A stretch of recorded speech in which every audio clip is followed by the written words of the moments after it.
Thank you all so much for joining us for today's program about the Los Angeles Conservancy, which is part of DCPL's exploration of preservation around the nation this month. My name is Melissa Laureano, and I serve as the programs manager for the DC Preservation League. If you're new to DCPL, we are Washington, D.C. citywide nonprofit founded in 1971 that is dedicated to preserving, protecting, and enhancing the historic built environment of our nation's capital.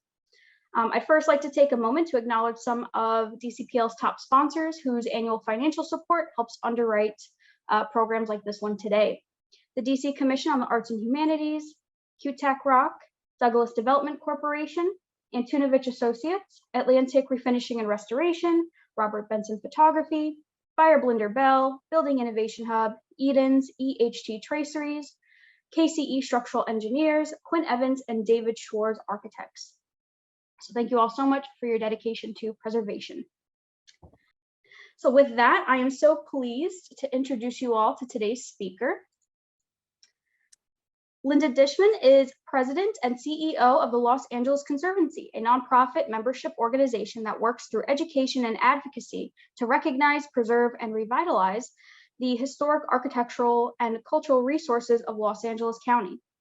What began as a volunteer group in 1978 now has nearly 5,000 member households, the largest membership of any local preservation organization in the United States. So with that, I'm going to pass things along to Linda, and I just want to thank you so much for being here today to tell us more about the LA Conservancy. Thanks, Melissa. I'm really happy to be here, and it's great to be with all of you fellow preservationists in DC. I've been a big fan of your work, and when Rebecca reached out to see if I would be willing to do this, I thought this would be great. It would be fun. So I'll talk probably for about a half an hour, and then we'll have a lot of time for questions because that's my favorite part of the presentation. And I have technical issues, which is why Melissa's going to be advancing the screen. So I'm sorry if we sound like we're in the 1980s where I say next, but that's how we're going to have to do that. So next, Melissa. This is our mission statement. We're, as Melissa said, our work is through education and advocacy, and that's what I'm really going to focus on today. And that noise, if you do hear it in the background, is our gardener who will be leaving shortly, so it'll go quickly. But it's very important in our work to recognize, preserve, and revitalize. Those are our key things. So next. As Melissa said, we were formed in 1978. This magnificent building by Bertram Goodhue was threatened with demolition. The librarians wanted a new library, and the thought was they would build a tall, that they would sell the property for a tall high-rise, and then they would be in the ground floor. And a coalition of citizens came together to find other solutions. Next. And that has really been the way we operate is trying to find win-win solutions, as you'll see as I talk about some of our other advocacy. But ultimately, the development rights were transferred to another piece of property, which then paid for the restoration of the library. And it is one of the crown jewels of downtown right now. Next.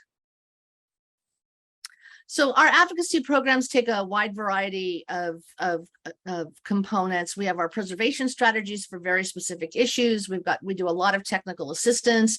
We do legislation and public policy, economic development and community revitalization. We have an active easements program, and we believe in celebrating good work. And so we have a preservation awards program. Next. This is actually the first building the Conservancy saved. It took a long time to save the library. And so we were able to save this building first. And sometimes the strategy that we use is to keep it standing as long as possible to try and find a new buyer that has preservation in mind. And so this was beautifully restored in the early 80s and reopened. And it's a real centerpiece of the Koreatown neighborhood of Los Angeles. It's really a happening place, which is great. Next. This is not far down Wilshire Boulevard from the Wiltern Theater, and this was the May Company building, which started out as a department store. And this was threatened with demolition. Developers bought it, and we're going to tear it down and build some office towers and a hotel. And the Conservancy was very involved in saving this. And I mean, obviously it's great architecture, but it's interesting that we were able to really get people to come out on this issue because so many people had personal stories associated with going to this department store. And so we really use those memories as part of the pitch. And that is what ultimately got the city council member to support preservation, were those personal stories. And so that was a really kind of key moment in learning something about how to make our case. The building was saved, but didn't really have a use. Ultimately, the LA County Museum of Art purchased the property at a very discounted rate. They were not able to really put enough use into it. And so it's kind of sat there lingering. And ultimately, the Academy of Motion Picture Arts and Sciences, the people that do the Oscars, took it over as a museum, and it's just recently reopened. And we are giving it an award at our Preservation Awards celebration in October. Next. I think every organization, if you're very old, has a battle that is really the battle. And while certainly the Central Library was a tough fight, we had a lot of support, including the mayor, in trying to find a solution. This is a different situation. This was the Cathedral of St. Viviana. It was one of the oldest buildings in downtown Los Angeles. And the cardinal, the Catholic cardinal, wanted to tear it down and build a new cathedral.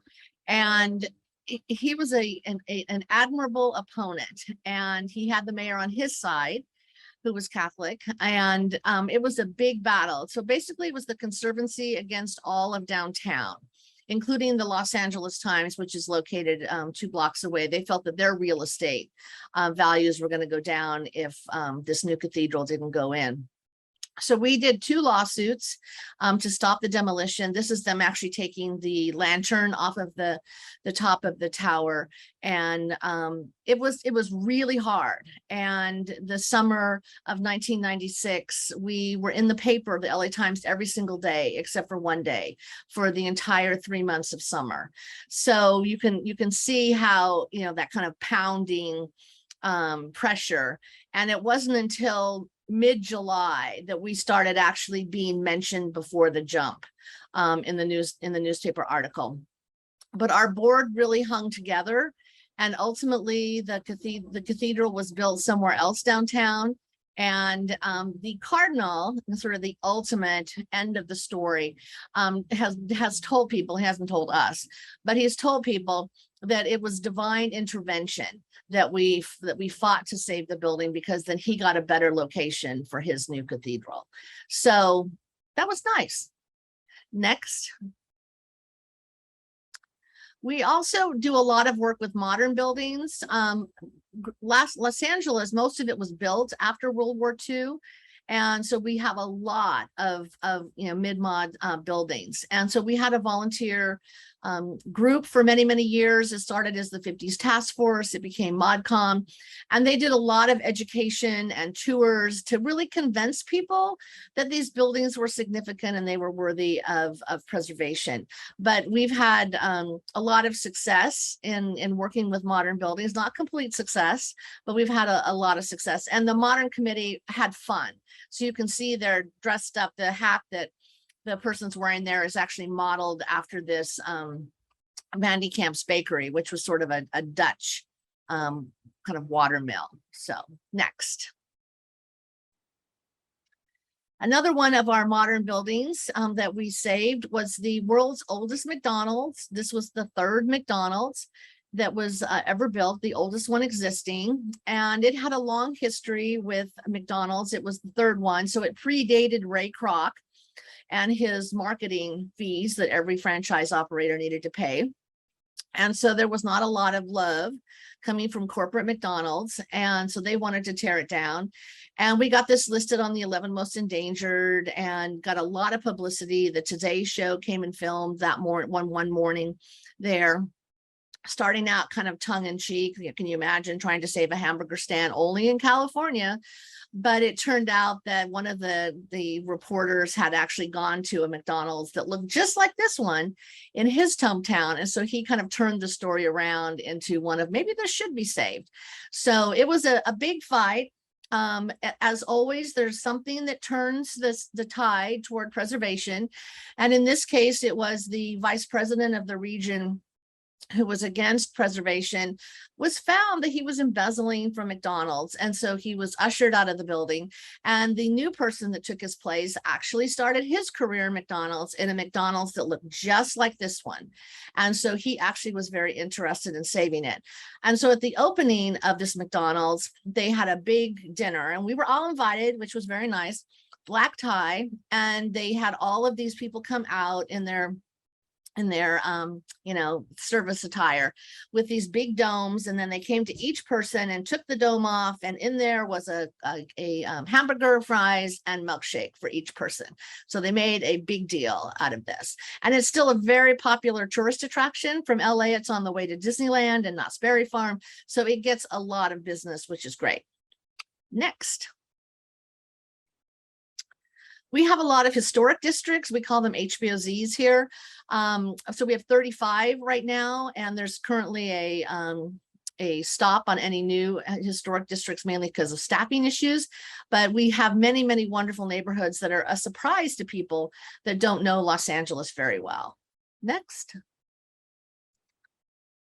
And one thing that we've done that we think is really innovative, and well, not so much innovative, I guess, but it's helpful, is we do a preservation report card. There are 88 cities and the county, so there's 89 jurisdictions in our kind of county, and over half of them have no preservation ordinance.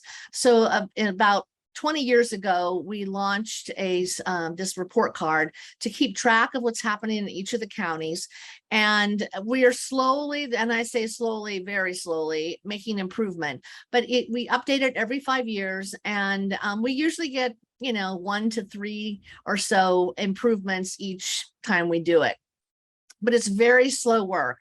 And the major cities have ordinances, but we have a lot of small cities that do not. And we were having a conversation with the city of Beverly Hills, with the mayor, about how they should get an ordinance, because at this point they didn't have one.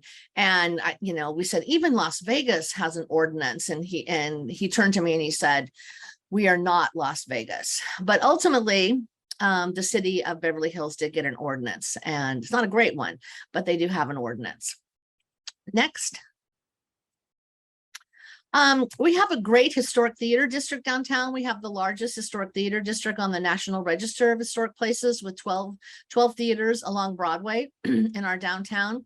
And so we work a lot in this area, and the city, we were part of this, worked on an adaptive reuse ordinance to make it easier to convert the buildings, not necessarily theaters. We're pushing for the theaters, but they're not the same as adaptive reuse, to be able to do housing. And so this was very, very useful. And for about 7 years, we had a full-time staff person that just worked on Broadway, Spring, and Main, which are two National Register districts.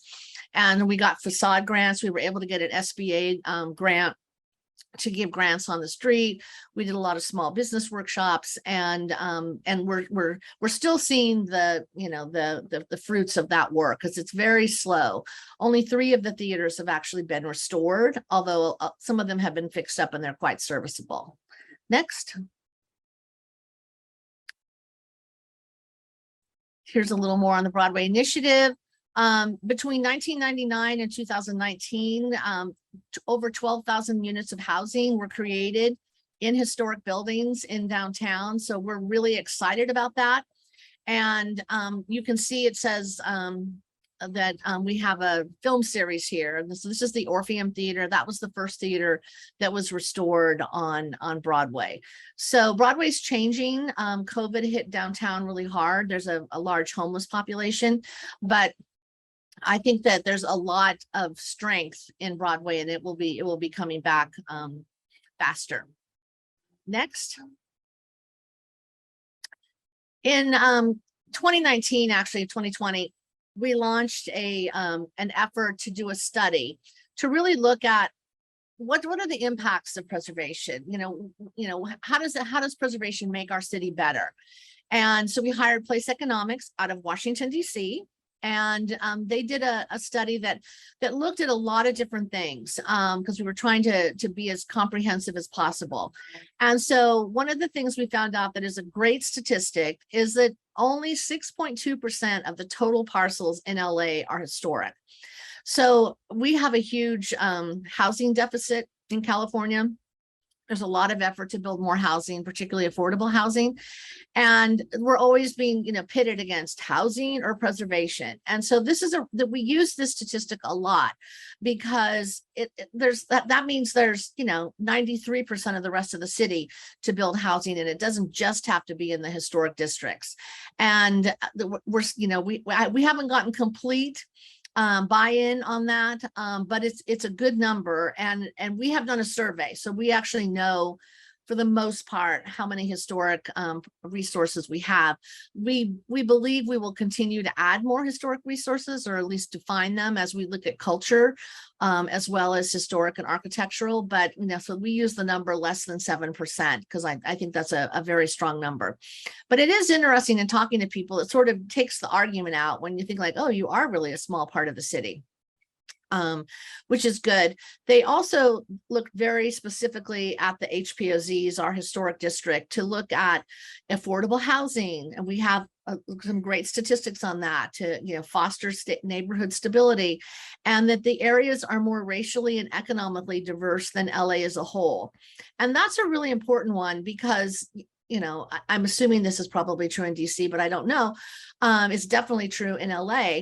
Is that there's, a belief that preservation is a white elitist activity. And while we certainly have historic districts that are very wealthy, the vast majority of our historic districts are not. And they have a lot of multifamily housing. 69% have more than one unit. And they are very diverse racially too. And I think this is important to start to change that narrative of who are the preservationists and who lives in these neighborhoods, who's benefiting from historic preservation. Next. So we have this study, and we were really looking for how does it help the environment? Is preservation cost effective? And the answers, were for the most part, yes. I mean, preservation isn't 100%, but certainly we are very, very much a part of making LA a very livable city that people want to be in. Next. One of the things we did in the study too was, we thought we need to, get people to think differently.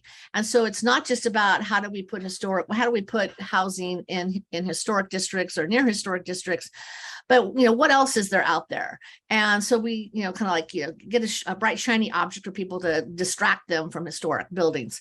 And so we thought, what about if all the strip malls in the city were turned into housing, and so that that the strip mall could be torn down or built on top of.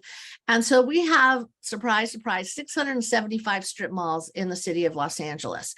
And so an architect on our board did an analysis and figured out that we could get 63,000 units of housing with a parking space per unit, because we are LA in the car culture. If just the strip malls were considered for housing. And that's been something that with our less than 7% of historic resources, but also this has been really good to get people to kind of think more broadly and how we solve the housing crisis. Next. Right before COVID, and let me go back just for a second to the study, Preservation Positive. We had just launched that right before COVID. Our last public event was this event to announce or to promote the study. and then COVID hit. So a lot of the press we had planned to do on that did not happen because no one cared because they were focused on COVID. But interestingly enough, our Legacy Business Initiative, which we also launched right before COVID, has gotten a huge amount of response during COVID. And so we had been working to identify legacy businesses. San Antonio has a great program, which you heard last week, San Francisco.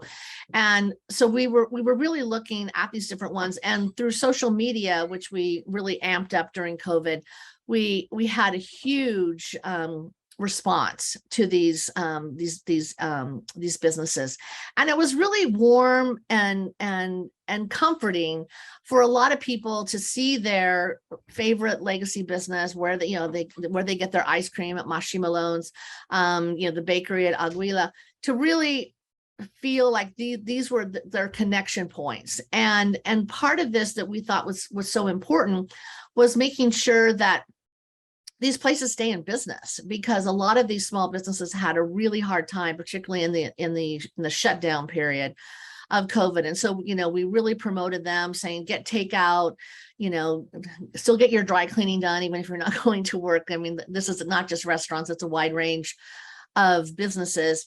And it really, we got great response from the owners of these businesses, the children of owners of the businesses, and really heartwarming stories, to the point that we've gotten a reach of over 5 million people on our legacy business stories on social media, which has just been amazing. But it also has just been really heartwarming, which has been wonderful. Next. So, we had a very large campaign with, hashtag I support legacy business. We also, the promotion was great. And a lot of people feel that we were essential to them being able to stay in business. But we also wanted to have more. And so we worked with the city of Los Angeles, and they are developing, in fact, it's through the process. It has one more hearing at city council, to do a grant program. They're actually using federal recovery funds to launch this program. And it's great because there will be so many, each council district will get some money, so it'll be distributed throughout the entire city. And it's a city councilman that has not been that interested in historic preservation, but he has some legacy businesses in his district and really became a champion. And so that was great to, as we're building our relationships with city council members too, because we had a relationship, we were able to reach out, and he really embraced this and ran with the ball, which was exciting. And then we're creating a legacy business network as part of this citywide grant program. And this is for the city of Los Angeles, but there are also a lot of legacy businesses outside the city. And so we were able to get a grant from Wells Fargo Foundation to do a grant program for legacy businesses that will include the county legacy businesses, which is great. So we're very excited about that. Next. One of the other things that we had been working on prior to COVID, but launched actually in COVID, which is why we have the screenshot of a Zoom up on this, is we started a program called Boot Camp, which was to really work with advocates throughout the city and the county. Actually, it's not even just the city, to really train them on historic preservation, how to make your argument, how to talk to your city council member, sort of the different parts of government. And it has turned out to be really successful. We've just launched our 5th class through boot camp. So this has all happened during COVID. And actually this class is going to be half in person and half on Zoom, which we're excited that we'll actually get to be in person for some of it. But we've gotten really a great response from people, and they're out there doing things. And it's one of those things of we don't have to do everything. We can train people, we can support people, and we have a lot of great projects happening in a couple of cities that we have not really been very active in. And so it's really exciting to see that shift and to get that enthusiasm. I go to boot camp for they present on, they each have an advocacy, well, the teams of 3 have an advocacy issue.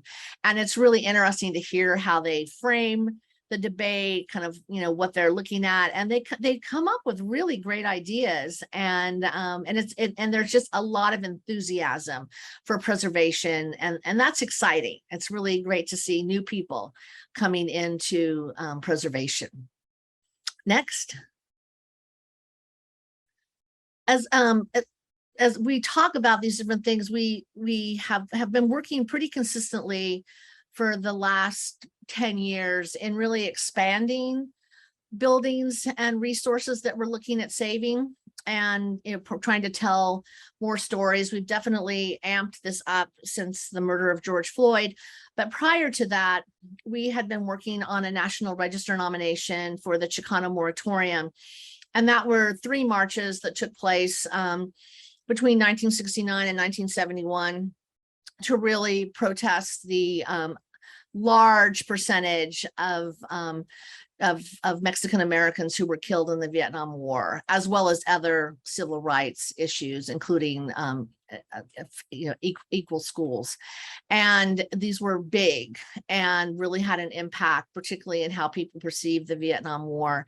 And so we did the nomination, and there was a pretty substantial issue with integrity. And one of the most important site where a Latino LA Times reporter was killed by a sheriff has been altered. And so the State Office of Historic Preservation, the Park Service were like, I don't know about this, but it was like, we can't not have the Silver Dollar Saloon not in this nomination. It has to be here. So we ultimately were able to work through having it have a district, having the contributing, non-contributing. And so 5 years later, we actually were able to get this listed on the National Register of Historic Places, which was big and very exciting. So we really were thrilled about that. Next. Another one of our efforts, we have had Paul Williams was the first African-American architect admitted to the AIA, and he is a hometown hero. He was born here, orphaned at the age of 4, became an architect against significant odds. And he designed buildings for the rich and famous, a lot of movie stars. He did the Beverly Hills Hotel, the part that you really notice from the street. He, just had an amazing career. And so the first photo on the left is one of his sort of mansions that he designed.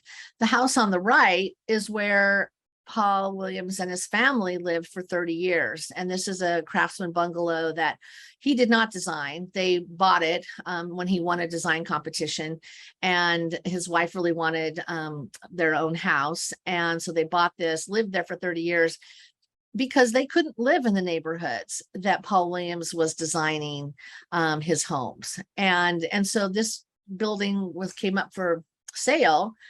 And it was, then it was like, well, this was where Paul Williams lived. And so we quickly did a nomination on this property, and it's in really terrible shape, but it is amazing to think that they lived there. I mean, he did do some work on the house, but basically this is, kind of a standard little bungalow.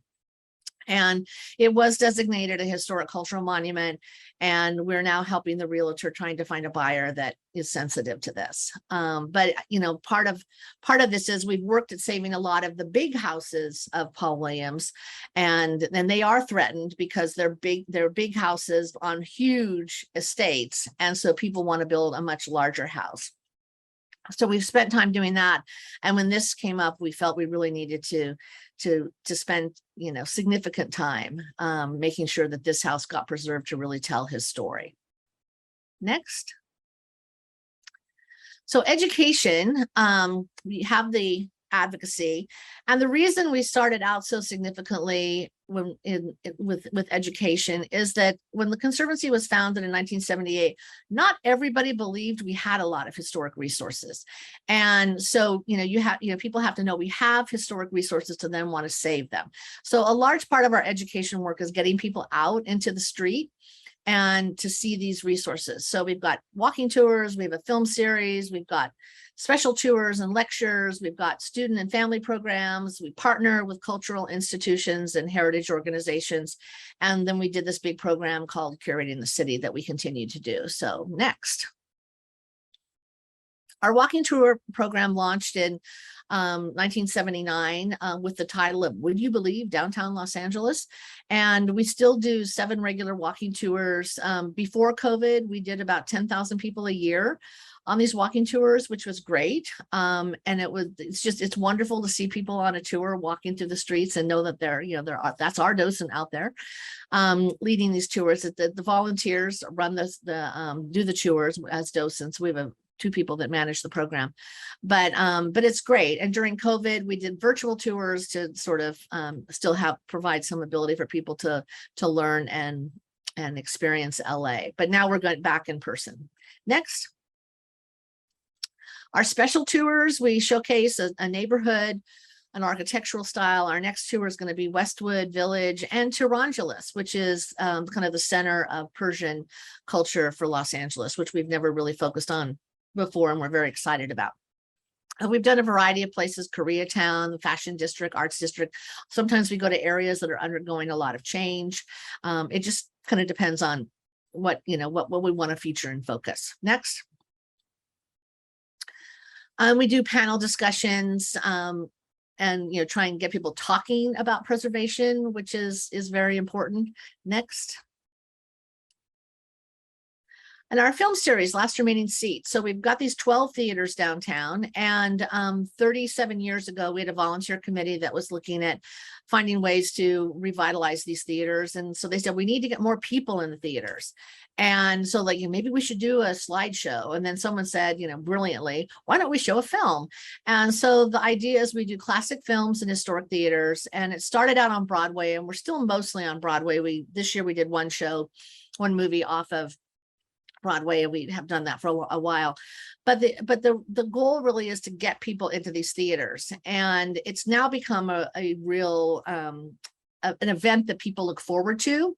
Oh, it's like, oh, it's June, it's Last Remaining Seats. Obviously COVID changed that, and we weren't able to do it for 2 years, but we were back in the theaters this year, although they were smaller crowds and we did less screenings.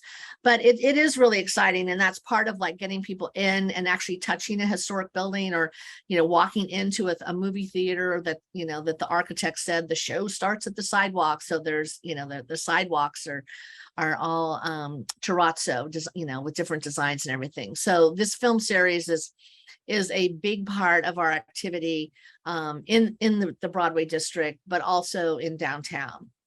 Next. And then during COVID, we started a People Plus Places virtual series. This is about Sister Carita and her studio, which was threatened with demolition. It's now been designated and saved. But the idea was, particularly because people were more isolated, was to bring people together to talk about a wide variety of places in LA. And it's turned out to be really successful. Next. And then curating the city. We did this in 2005, where somebody made a comment to our then director of education, you don't have a museum. And she said, the whole city is our museum. And so I thought that was such a lovely way to put it, that we curate the city. So we did a big kind of multi-month, multimedia exploration of Wilshire Boulevard. And now we've done series of them. So we have we did the 60s turn 50. And then 2 years ago, we did the 70s turn 50.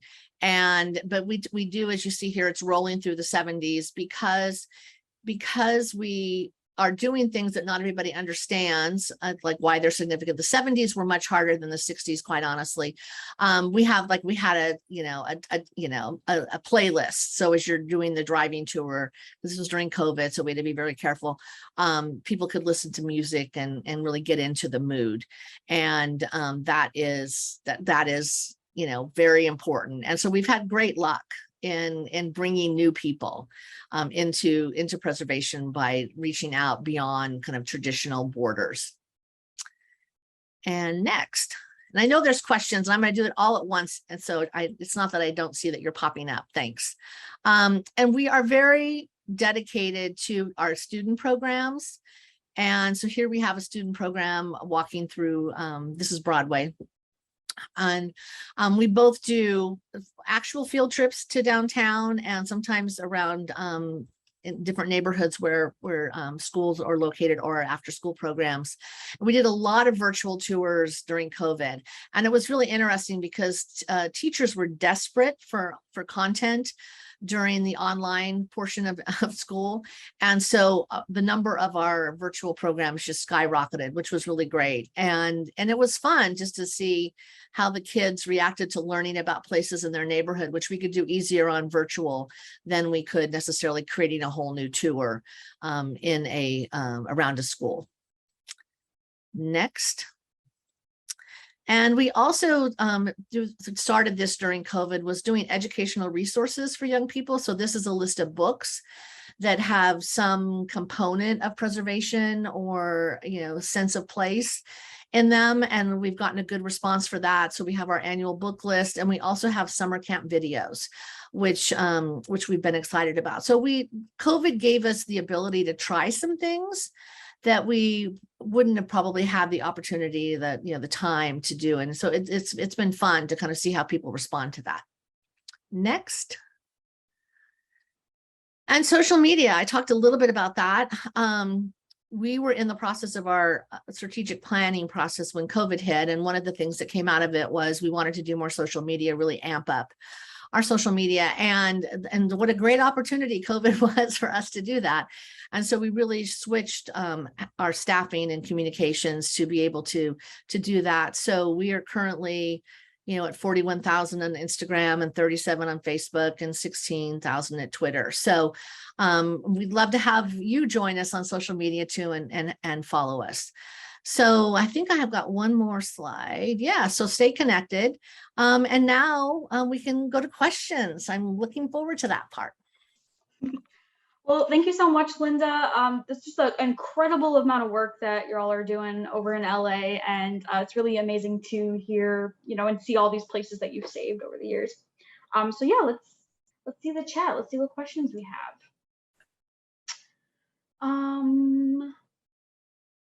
So Stacy wants to know, in the big fight to save the cathedral of, how is the Conservancy's role now remembered by average LA residents?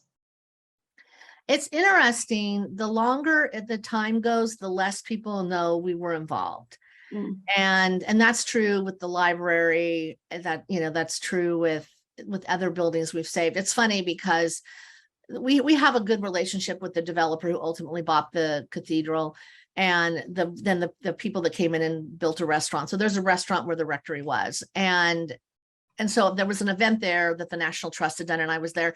And there was this person from the restaurant talking about the history of the building and saving it. And it was just wrong.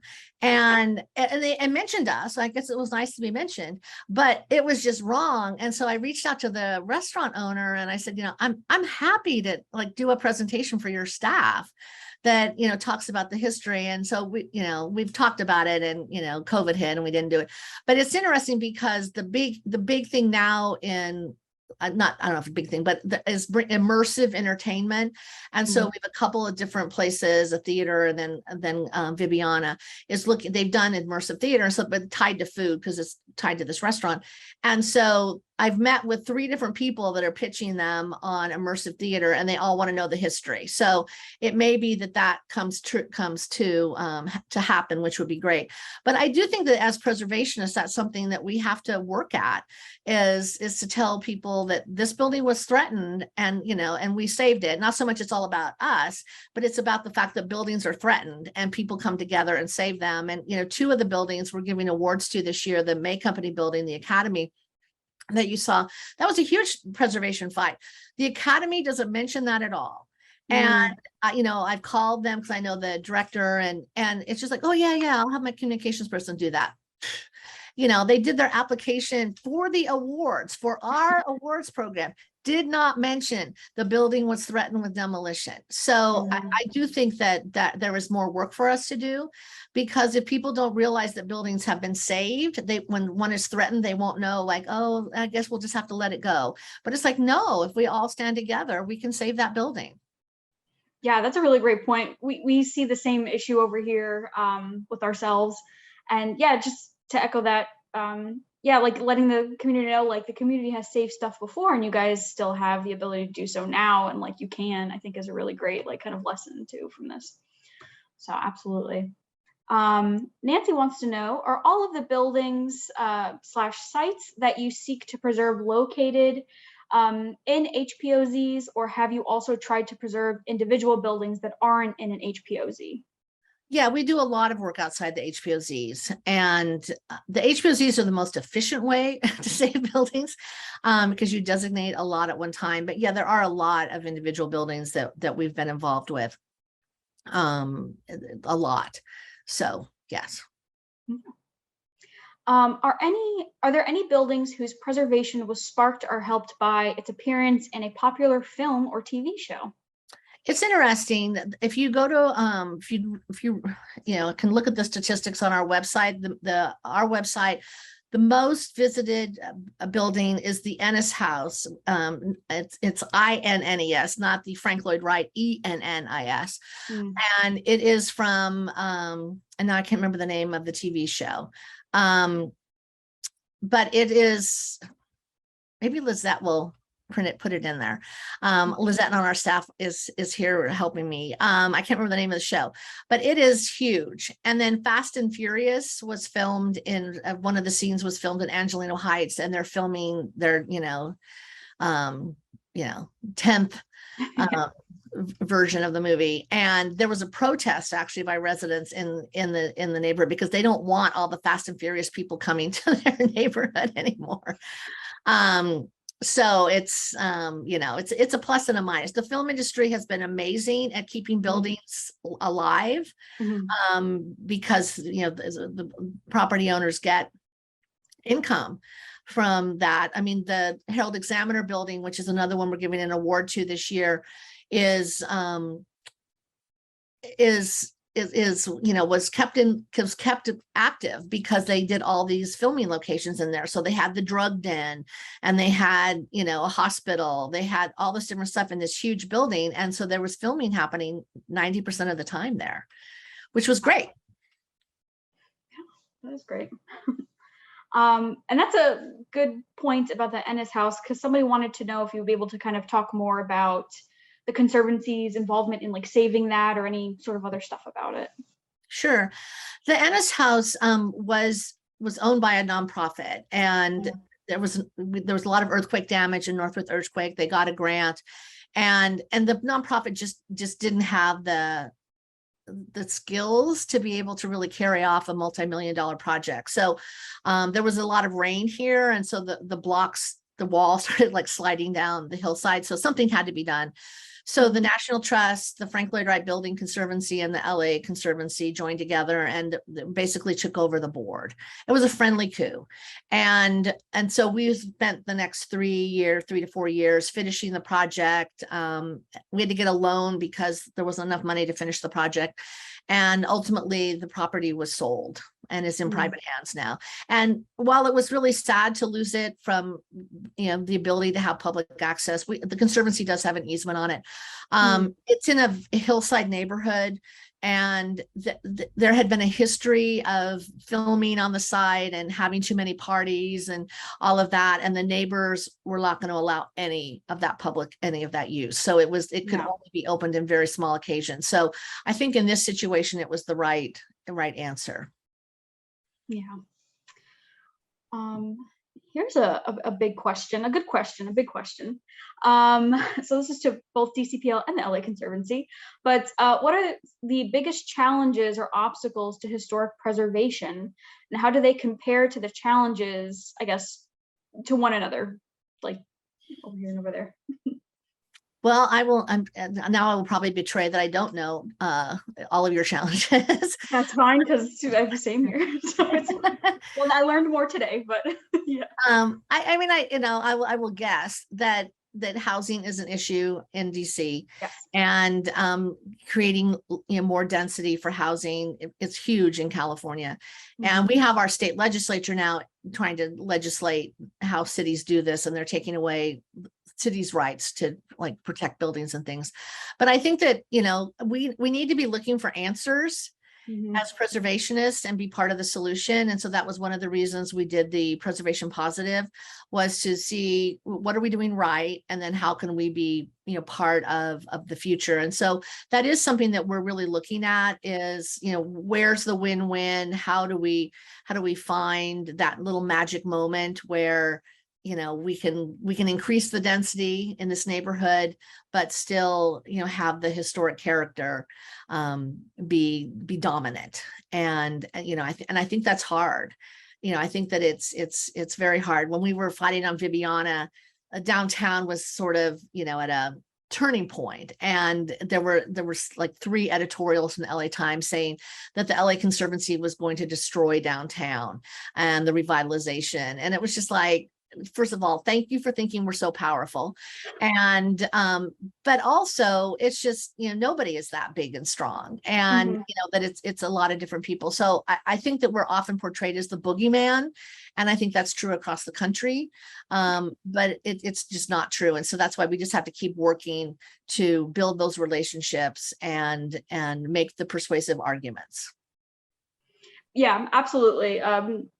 Yeah, same issue over here when it comes to housing, and kind of like the perception of historic preservation to that issue is something that we're also working on over here as well. Because I think like LA, it's not that like 80% of DC is historically designated. It's a pretty low percentage in and of itself. So that's definitely an issue. And then just you kind of mentioned this when you were talking about the study, but keep the greenest building is the one already built sort of situation, where we're also looking into what preservationists sort of role is in curtailing climate change, and what place that we have in that situation. So that's something else that we're looking into, which some people don't think is a now issue, something Mhm. like down the line, but it is a now issue, and we're kind of seeing that every day. You kind of turn the TV on and look at like the Weather Channel and the news. Right. So yeah, so great question, Nancy. But yeah, I think that's why we really enjoy having these like programs with our friends, in San Antonio last week, and now with LA, because we could kind of see what battles we share, and like kind of different ways that we're kind of trying to figure that out. So great. Let's see, next question. So Casey wants to know, can you speak to your efforts to engage Asian American and Pacific Islander communities and document AAPI heritage? There are several survey projects currently underway in the DC area, but the East Coast, they haven't seen as much kind of going on over there with it, I guess. Yeah, we are working on that, and LA has large Asian populations, and so we've been working with the Chinese American community, the Japanese American community, and the Korean American community, most notably now. And one thing I will say that is hard is that a lot of these buildings don't have the same integrity as they've changed over time, but also they're not architectural. And so, we have been concerned that they're not always treated the same. We certainly found that with the Chicano moratorium, because they've been altered. So like if they're all, that's like that very much, it's architectural significance. And if you lose integrity, that's all tied to architecture. It's not tied to culture. And we're lucky in LA that our ordinance does not specify integrity, but that does not mean that commissioners do not cling to it. And because that's just part of, the tradition. So we have been working on that a lot, and really working with community members to find out what buildings they want designated, and to do nominations. We've had a couple that have been controversial within the Korean American community. I mean, part of this is it's just really tough. I mean, everything is very complex in terms of, the history, and, how we look at that history now. And, we were working on the Philip On house that it was a Korean American actor, lived there many years, and he was one of the first Asian actors to break into kind of regular work, and he portrayed Korean Americans, Chinese Americans, and Japanese Americans. And so when we were trying to save the house, the owner, who was African American, was speaking, he was like how disingenuous this guy was because he portrayed these other types of Asian actors, whereas he was celebrated in the Korean American community because he had broken through and gotten, steady work. So it's like this history is very complicated. And you sort of go into it thinking, how you're going to pitch this and, kind of play this. And then it gets, like, ooh. So, I think that that's something we need to be prepared for. But, it is really important work. And, some of the conversations have been really wonderful. We just worked on a nomination for some boarding houses from the Japanese American community, and they happen to be close to my house, so I drive by them frequently. And it's just like, I'm just happy when I see them, because it was just like that story of the Japanese American men coming here and living in boarding houses will be preserved. Yeah, absolutely. Very important work for sure. Let's see.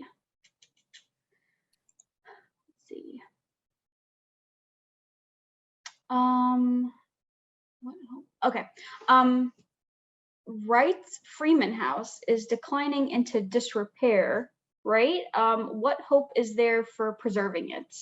It's just been sold to a private owner. It had been owned by University of Southern California for, I don't know, 40 years, 30 years, 40 years. And they just did not have the resources or prioritize the resources to keep the building in good shape. So I actually think having to go to a private buyer is going to open up the possibilities. And before USC sold it, they donated an easement to us.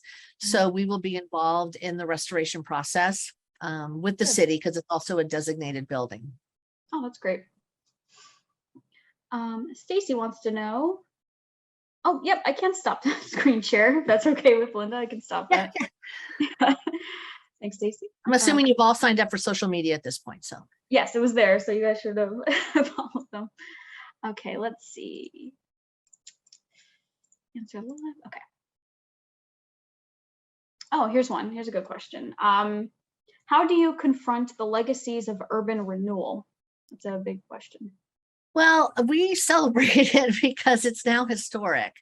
And so we actually do a tour of downtown. One of our 7 tours is modern moonlight. We do it a night tour when it's modern moonlight. And so the idea is that Bunker Hill, which was sort of how the preservation movement got started in LA, because it was this hill that was full of Victorian mansions that had then become boarding houses.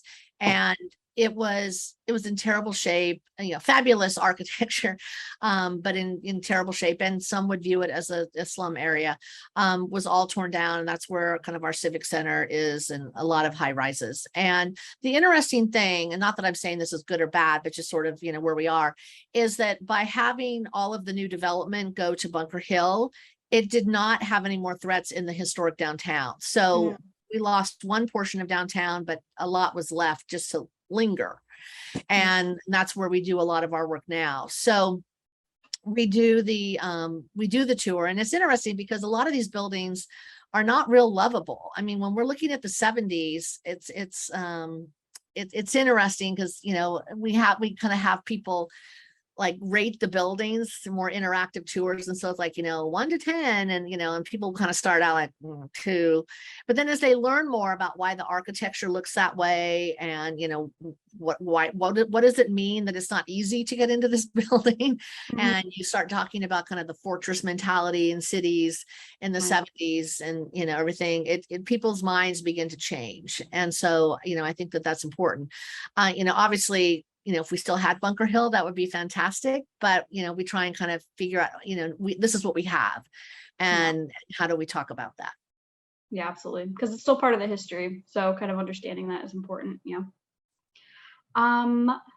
Zach wants to know, of the 675 strip malls, are any deemed potentially historic, or have they been designated yet? There are a couple of 1920 strip malls. I don't know that they're actually designated. They were not included in the study because they were picked up in the 6.2% of historic resources. So they weren't. But yeah, we have some of the early strip malls in the country. I know DC has some too. Yeah, there's one up here in Cleveland Park in Northwest. That's pretty old. Yeah, we wouldn't take those down because they're pretty fabulous, but most of them not so much. And we do have two projects now that are strip malls that developers have come in. They're going to tear them down and build housing. So we're watching those very closely, and we'll be promoting that. Okay. That's great. And Zachary, thank you. Charmed was the TV show. Thank you very much. I guess we kind of touched on this, but like, are people receptive to looking at the 60s and the 70s through a historic lens?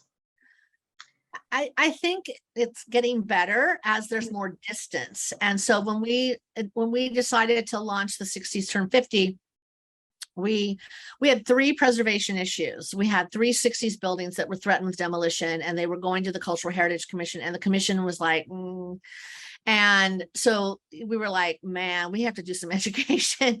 And so that's when we put together the 60s Turn 50, and 50, because that's the traditional demarcation of what's historic. So all of a sudden we could use that 50 years to our benefit.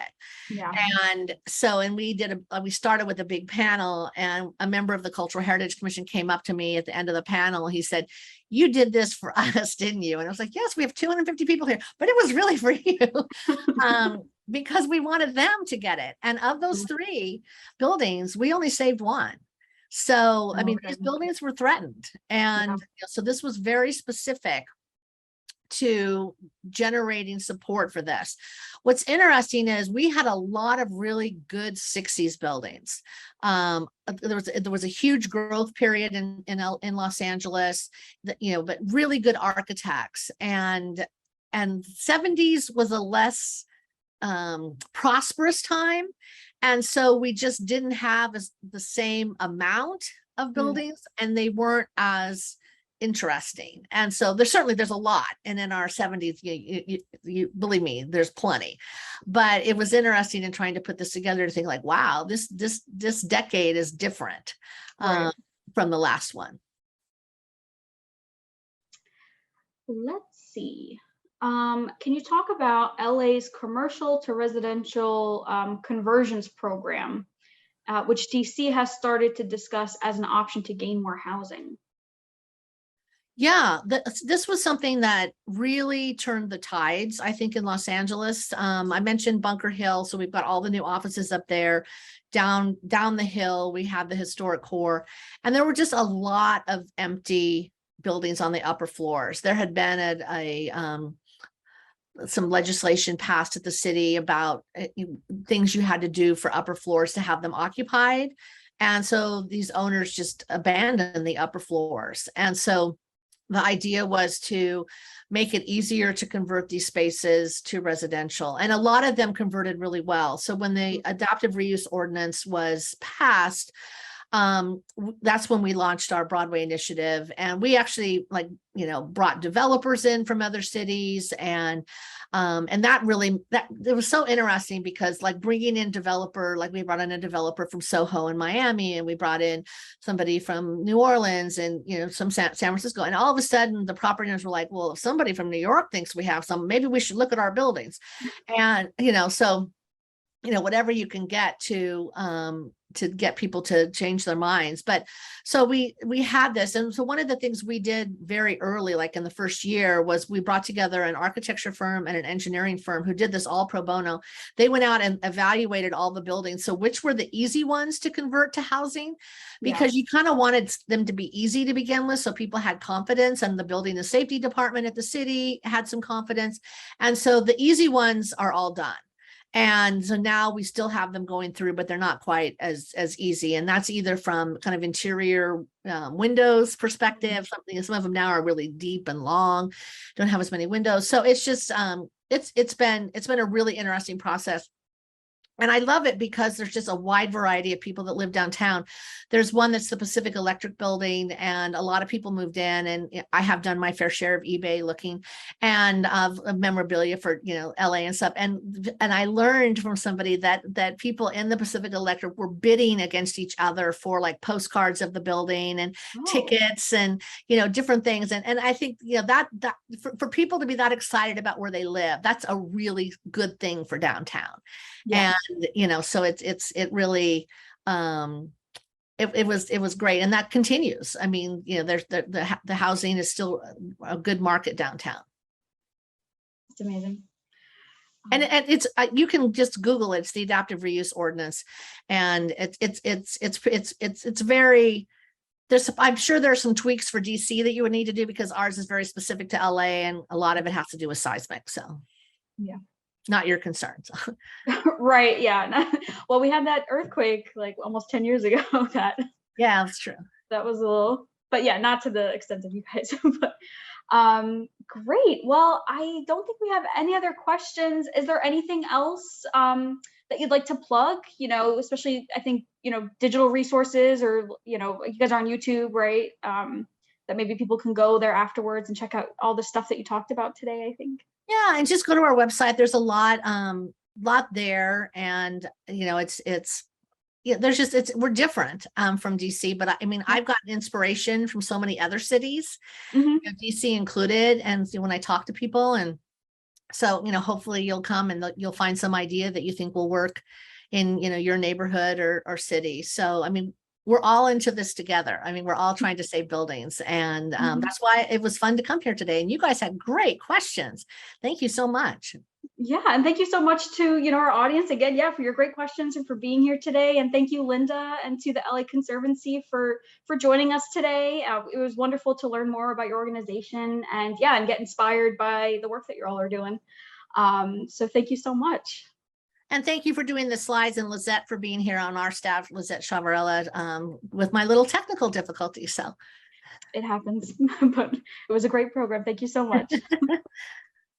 All right, well, have a great day, everyone. We look forward to seeing you at future DCPL programs and LA Conservancy programs. So thank you so much.